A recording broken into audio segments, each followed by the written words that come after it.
Shalom saudara sekalian, senang sekali saya Pendeta Rubin Adi Abraham bisa menjumpai Anda di dalam ibadah ini.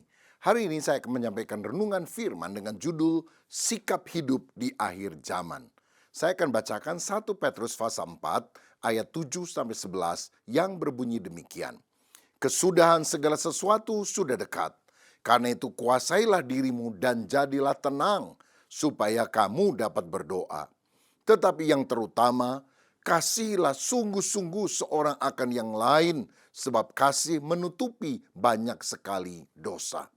Berilah tumpangan seorang akan yang lain dengan tidak bersungut-sungut. Layanilah seorang akan yang lain sesuai dengan karunia yang telah diperoleh tiap-tiap orang sebagai pengurus yang baik dari kasih karunia Allah. Jika ada orang yang berbicara, baiklah ia berbicara sebagai orang yang menyampaikan firman Allah. Jika ada orang yang melayani, baiklah ia melakukannya dengan kekuatan yang dianugerahkan Allah, supaya Allah dimuliakan dalam segala sesuatu, karena Yesus Kristus, Dialah yang empunya kemuliaan dan kuasa sampai selama-lamanya. Amin. Saudara sekalian, Alkitab tadi berkata, kesudahan segala sesuatu sudah dekat. Nah, kita tahu kita sedang hidup pada akhir zaman dan kita sadar tidak lama lagi Tuhan Yesus Kristus akan segera datang untuk kali yang kedua. Memang ada orang bilang, dari kecil saya pernah dengar bahwa Yesus datang sampai hari ini kok nggak datang-datang. Kenapa kelihatannya Tuhan belum segera datang? Memberi kesempatan untuk saudara bertobat. Memberi kesempatan untuk kita bersaksi supaya banyak orang-orang yang diselamatkan. Sebab tanpa pertobatan, kedatangan Tuhan berarti penghakiman dan orang yang tidak percaya akan binasa selamanya di api neraka. Lagi pula, kedatangan Tuhan itu ada dua jenis. Bisa secara global untuk seluruh manusia di bumi, tapi bisa secara personal. Jadi kalau nanti malam saudara tidur, nggak bangun-bangun lagi sampai selamanya, itu kedatangan Yesus sudah datang menjemput saudara. Makanya kita harus selalu siap sedia. Tetapi akhir dari akhir zaman memang sudah makin dekat. Dan peperangan adalah salah satu tanda dari akhir zaman. Karena dalam Matius 24, Yesus pernah ditanya oleh para murid ketika dia ada di Bukit Zaitun, apa tanda kedatanganmu kembali? Apa tanda akhir zaman? Dan Yesus bilang dalam ayat 6 dan 7, kamu akan mendengar deru perang atau kabar-kabar tentang perang. Namun berawas-awaslah, jangan kamu gelisah. Sebab semuanya itu harus terjadi, tetapi itu belum kesudahannya. Sebab bangsa akan bangkit melawan bangsa dan kerajaan melawan kerajaan. Jadi jelas peperangan itu merupakan tanda bahwa kedatangan Yesus sudah semakin dekat. Bukan berarti bulan depan Yesus datang, tahun depan Yesus datang. Karena tentang hari dan waktunya tidak ada yang tahu. Malaikat tidak tahu, anak manusia tidak tahu. Hanya Bapa sendiri yang tahu. Tetapi Yesus juga bilang itu baru awal dari permulaan penderitaan. Berarti ada banyak hal lain di akhir zaman yang harus digenapi terlebih dahulu baru Yesus datang untuk kali yang kedua. Mungkin ada yang bertanya, kenapa perang dianggap sebagai akhir zaman? Bukankah dari zaman dahulu sekali peperangan itu sudah terjadi? Perang antar suku, perang antar bangsa, perang antar negara. Bahkan di abad yang ke-20 sudah ada dua perang besar. Perang Dunia Pertama 1914 sampai 1918. Dan Perang Dunia Kedua 1939 dan 1945. Dan orang pada zaman itu pun merasa bahwa kedatangan Tuhan sudah sangat dekat. Tetapi kok Yesus masih belum datang? Saudara, saya mau sampaikan. Yesus sendiri bilang bahwa peperangan itu merupakan tanda zaman. Jadi bukan sekedar konflik politik. Sehingga ada orang bilang, pendeta jangan ngomong ini penggenapan nubuatan lah. Ini kan memang konflik politik dari zaman dulu juga ada perang. Karena dalam Matius 24 ayat 32 dan 33 dengan jelas Yesus bilang begini. Tariklah pelajaran dari perumpamaan tentang pohon ara. Apabila ranting-rantingnya melembut dan mulai bertunas, kamu tahu bahwa musim panas sudah dekat. Ayat 33, demikian juga jika kamu melihat semuanya ini, ketahuilah bahwa waktunya sudah dekat, sudah di ambang pintu. Kenapa bukan perang dunia pertama, perang dunia kedua yang menandakan kedatangan Yesus yang makin dekat? Karena Yesus berkata, tariklah dari perumpamaan tentang pohon ara. Apabila dia sudah mulai bertunas, musim panas sudah dekat, berarti waktunya sudah singkat. Nah, saudara-saudara, pohon ara yang dimaksud adalah lambang dari munculnya kembali bangsa Israel. Kalau Indonesia mungkin pohonnya beringin, saudara. Tapi kalau Israel dilambangkan dengan pohon ara.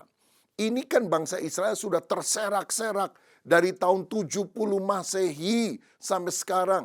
Hampir 2000 tahun, 1900 tahun lebih. Tetapi kemudian mereka bisa datang dari berbagai penjuru bumi ini. Dan tahun 1948, tepatnya 14 Mei 1948, mereka memproklamirkan kemerdekaannya di tanah Kanaan, di Israel, di Palestina. Rasanya secara logika nggak mungkin bangsa yang sudah tersebar dari sejak ribuan tahun itu bisa muncul kembali. Tapi ini juga penggenapan firman Tuhan, bahwa Tuhan akan mengumpulkan Israel dari keempat penjuru bumi dan mengumpulkannya lagi di tanah yang pernah dia janjikan kepada Abraham, di tanah yang pernah dia janjikan kepada Musa, dan Allah menggenapinya. Memang ada beberapa orang bilang, tapi apakah Israel yang sekarang ini sama dengan Israel yang ada dalam Alkitab? Karena ada teori bilang begini, sebetulnya orang yang ngaku diri Israel ini bukan asli orang Israel zaman Alkitab. Mereka itu orang-orang Eropa, punya faham Zionisme. Lalu mereka datang ke tanah Palestina, menduduki tanah itu, ngaku-ngaku bahwa mereka itu Israel. Nah, jika demikian, bangsa ini bukan penduduk asli. Bangsa ini adalah agresor, penjajah. Dan penjajahan harus dihapuskan dari muka bumi ini. Sehingga banyak bangsa-bangsa yang memandang Israel itu bikin gara-gara karena mereka itu bukan asalnya dari sana, cuma ngaku-ngaku sebagai bangsa pilihan Allah. Tetapi kalau menurut hemat saya ada 3 tanda yang menunjukkan bahwa mereka itu benar-benar sesuai dengan apa yang dicatat dalam Alkitab. Jadi Israel dulu dan kini itu sama. Karena kesamaan agama, bahasa, dan budaya. Maksudnya, dari dulu agama mereka Yudaisme, bukan Kristen loh saudara. Jadi bagi mereka nabi yang terbesar adalah Musa, bukan Isa. Alkitabnya disebut sebagai Tanak, Torah, Nebiim, Ketubim. Lalu ada kesamaan bahasa. Bahasa mereka bahasa Ibrani. Walaupun bahasa Ibrani pernah menjadi bahasa yang mati, artinya tidak digunakan lagi karena mereka sudah tersebar ke seluruh dunia.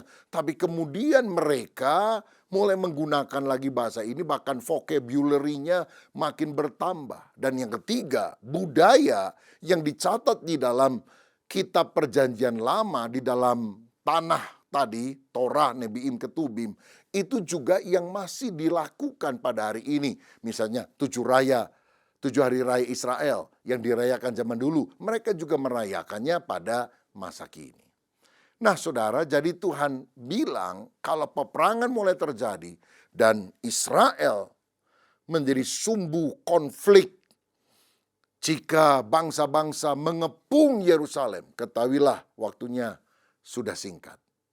Nah, yang penting bagi kita sekarang, bagaimana sikap kita sebagai orang beriman pada akhir zaman ini. Ada 3 hal penting. Yang pertama, kita harus hidup dalam doa. Kesudahan segala sesuatu sudah dekat. Karena itu kuasailah dirimu, jadilah tenang, supaya kamu dapat berdoa. Jadi kalau kita mendengar berita perang, disusul dengan resesi, disusul dengan kemungkinan kelaparan yang akan terjadi di depan kita, harga-harga naik dan sebagainya, Tuhan bilang jangan panik, jangan gelisah. Karena memang semuanya sudah tertulis dalam Alkitab dan harus terjadi. Tetapi saudara, kita harus memiliki hati yang tetap tenang. Karena Tuhan tetap duduk di atas tahta. Mengapa rusuh bangsa-bangsa? Bangsa-bangsa kacau, gelisah. Tapi Tuhan tertawa di sorga karena dia yang memegang pemerintahan atas bumi ini. Kalau saudara terlalu sering baca berita di sosial media, engkau bisa panik dan gelisah. Tapi kalau saudara baca firman Tuhan yang makin hari makin nyata penggenapannya, kita menjadi tenang. Saya sudah baca Alkitab dari awal sampai paling akhir. Dan saya mau bilang, ujungnya happy ending. Tuhan akan menang, orang-orang percaya akan diselamatkan. Oh, gejolak boleh terjadi, itu di tengah peristiwanya. Ujungnya kemenangan Tuhan berikan kepada orang-orang yang beriman. Nah saudara, makanya sekali lagi jangan panik. Memang ada beberapa orang pikir, wah hati-hati loh. Nanti sistem di dunia ini akan dikuasai oleh satu pemerintahan tunggal. Makanya jangan simpen semua uangmu di bank. Harus ada uang cash. Karena kalau nanti listrik padam semuanya, kita nggak bisa tarik uang dari bank. Ya, saudara boleh simpan uang di rumah. Ya, walaupun jangan semuanya nanti dicolong maling hilang juga saudara-saudara. Lalu ada orang bilang simpan makanan yang banyak. Nanti kalau makanan susah dan sebagainya, waduh kita mati kelaparan. Saudara saya mau bilang, kita ini harus bersiap, waspada, bukan panik. Coba kalau orang panik, waduh nanti uang saya nggak bisa keluar dari bank. Lalu semua orang karena panik meras uangnya dari bank, ya diambil semua uangnya. Supermarket, wah diserbu orang, diambil semua, dibeli bahan makanannya. Lah ya panik saudara sekalian, repot makanya. Buat apa kita melakukan hal se-ekstrim itu? Mau ditimbun itu duit, mau ditimbun itu makanan. Ada yang bilang beli emas. Oh boleh aja saudara beli emas. Tapi kalau nggak punya duit, ya udahlah doa aja. Mau beli emas duitnya juga nggak ada saudara-saudara.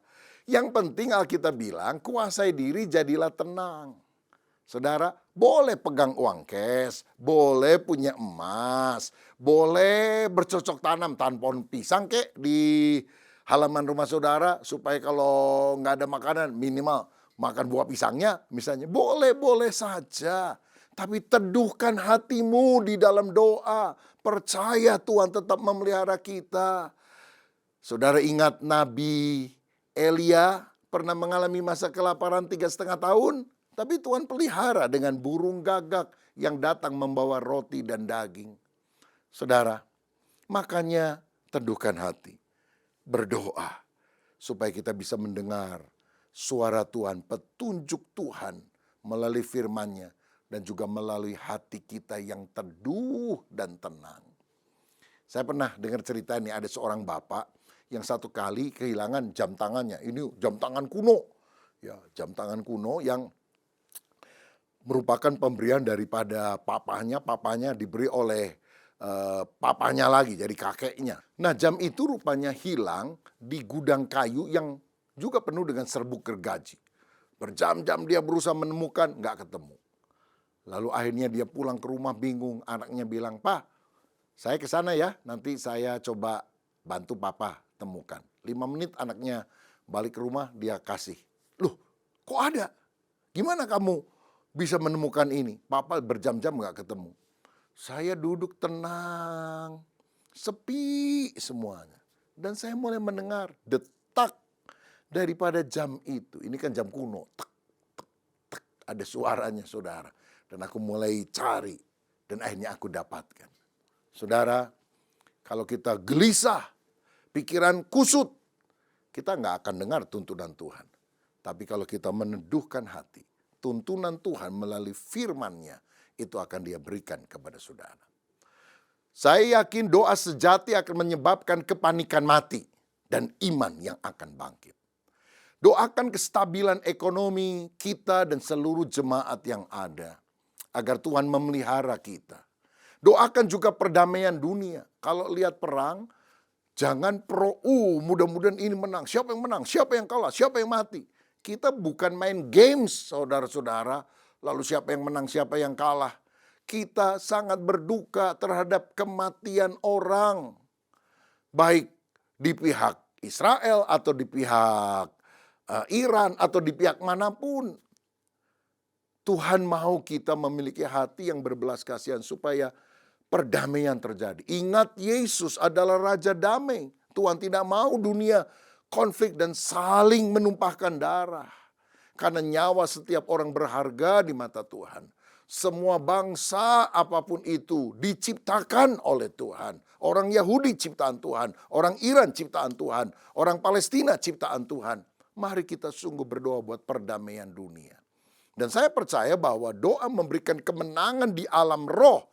Dan kemenangan di alam roh akan mempengaruhi alam nyata. Dalam Keluaran pasal 17, Amalek tiba-tiba menyerbu orang Israel. Dan Yosua serta pasukannya melawan mereka di lembah. Tetapi Musa, pemimpin bangsa itu, naik ke atas bukit, mengangkat tangannya, mengangkat tongkatnya. Dan orang Israel menang di bawah.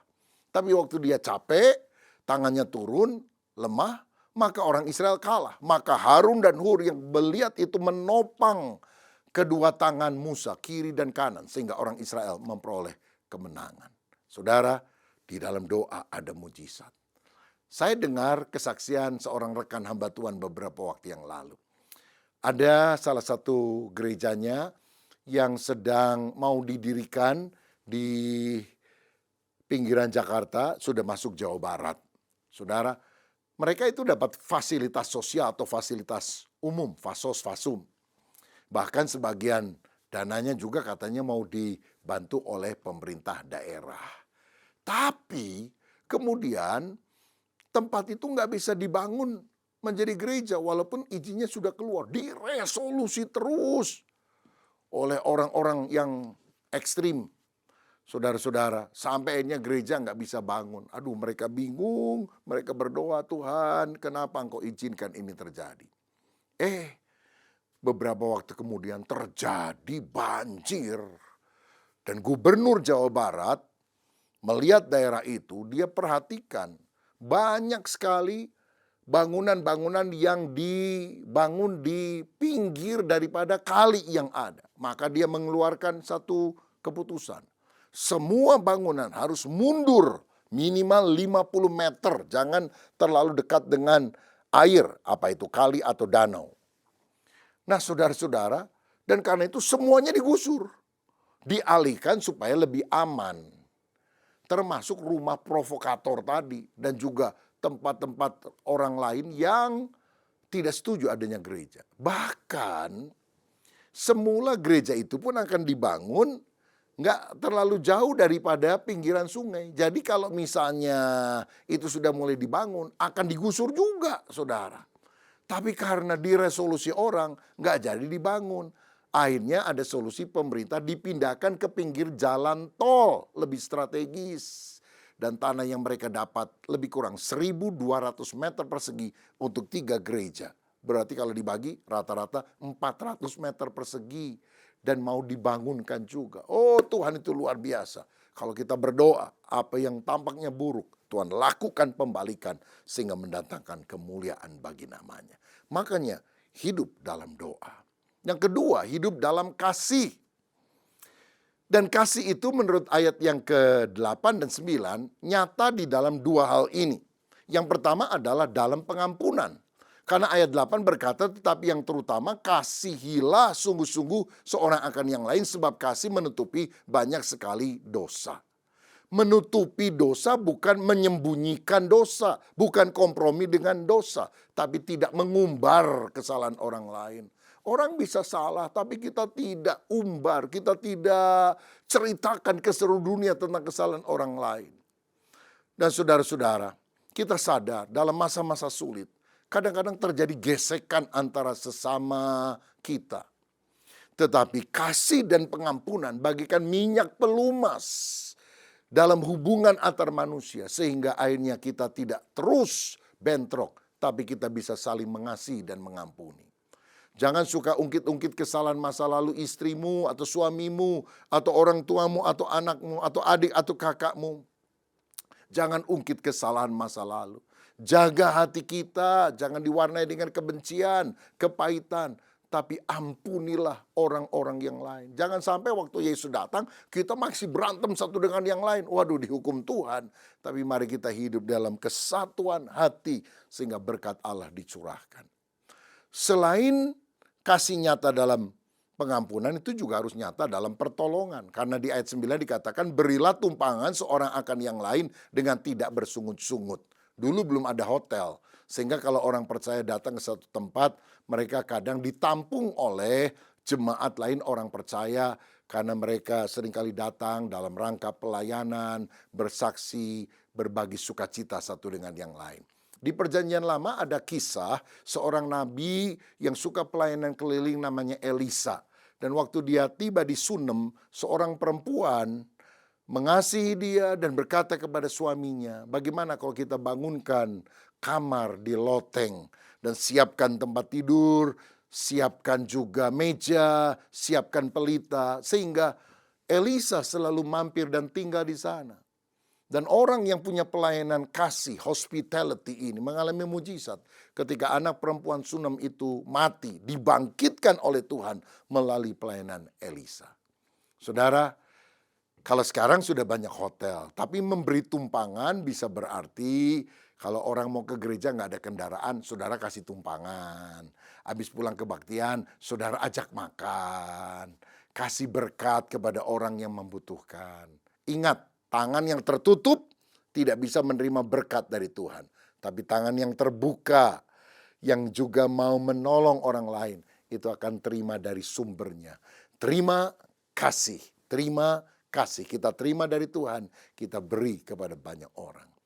Dan kasih bukan apa yang kita rasakan, tapi apa yang kita lakukan.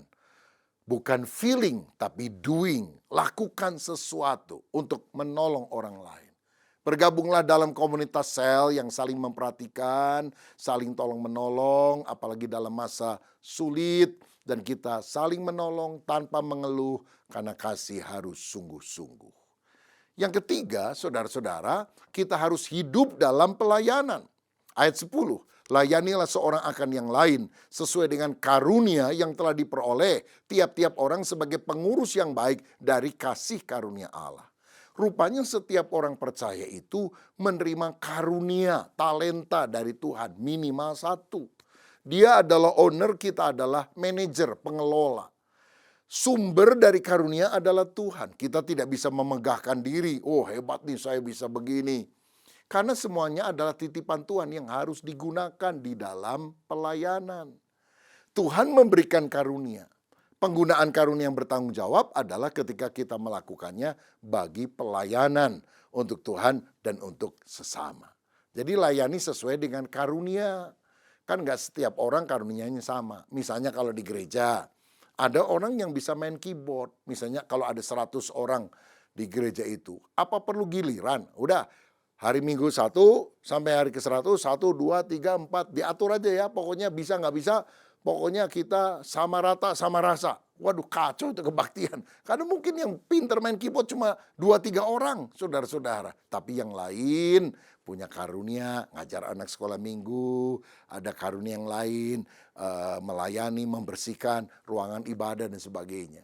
Nah, pelayanan itu ada 2 jenis menurut ayat 11a. Yang pertama adalah perkataan. Jika ada seorang yang berbicara, baiklah ia berbicara sebagai orang yang menyampaikan firman Allah. Ada orang jadi berkat lewat perkataannya. Bersaksi tentang kebaikan Tuhan.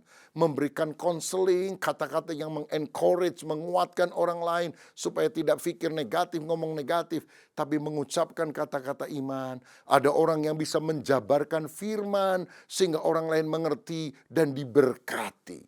Saudara, di tengah isu perang, di tengah isu resesi, banyak orang menjadi pesimis, banyak orang percaya kepada hoax. Mari kita membawa harapan, membawa kebenaran, membawa ketenangan dengan kata-kata iman kita. Tetapi yang kedua adalah pelayanan dengan perbuatan. Ayat 11b, jika ada orang yang melayani, baiklah ia melakukannya dengan kekuatan yang dianugerahkan Allah, supaya Allah dimuliakan dalam segala sesuatu karena Yesus Kristus. Dialah yang empunya kemuliaan dan kuasa sampai selama-lamanya. Jadi kita ini ada yang bisa melakukan pelayanan dengan perbuatan. Maksudnya pelayanan praktis, beresin kursi di gereja, ngepel lantainya, ada yang jadi usher, ada yang jadi kolektan, ada yang bawa makanan mungkin dalam fellowship anak-anak Tuhan. Saudara-saudara, mari kita lakukan sesuatu dengan kekuatannya. Artinya bukan dengan kekuatan kita, sehingga kita tidak jenuh. Dan bagaimana supaya kita selalu disegarkan dengan kekuatan Tuhan. Seperti HP, mungkin setiap malam di-charge supaya besok sudah penuh baterainya dan kuat sampai sepanjang hari. Kita juga harus masuk ke hadirat Allah. Entah malam atau pagi hari sebelum saudara melakukan aktivitas tertentu, saudara bersekutu dengan Tuhan. Hidup dalam doa, hidup di dalam kasih, hidup di dalam pelayanan. Karena ketika kita melakukan ketiga hal ini, kita mempermuliakan nama Tuhan. Siapa di antara kita, ketika kita sadar kedatangan Tuhan sudah semakin dekat, kesudahan segala sesuatu sudah dekat, kita mau punya 3 komitmen ini. Pertama, komitmen untuk berdoa. Yang kedua, komitmen untuk mengasihi. Dan yang ketiga, komitmen untuk melayani. Kalau itu adalah komitmen saudara, mari taruh tanganmu di dada, kita berdoa. Bapa, terima kasih, kesudahan segala sesuatu sudah dekat. Karena itu kami mau hidup di dalam doa yang memberikan ketenangan kepada kami. Kami mau hidup dalam kasih, nampak dalam pengampunan, nampak dalam pengorbanan, pertolongan bagi orang lain. Dan kami juga mau hidup dalam pelayanan sesuai dengan karunia, melayani dengan perkataan, melayani dengan perbuatan, dengan kekuatan Tuhan, agar Tuhan yang dipermuliakan. Berkat-Mu atas kami, dalam nama Tuhan Yesus Kristus. Haleluya. Amin. Tuhan Yesus memberkati.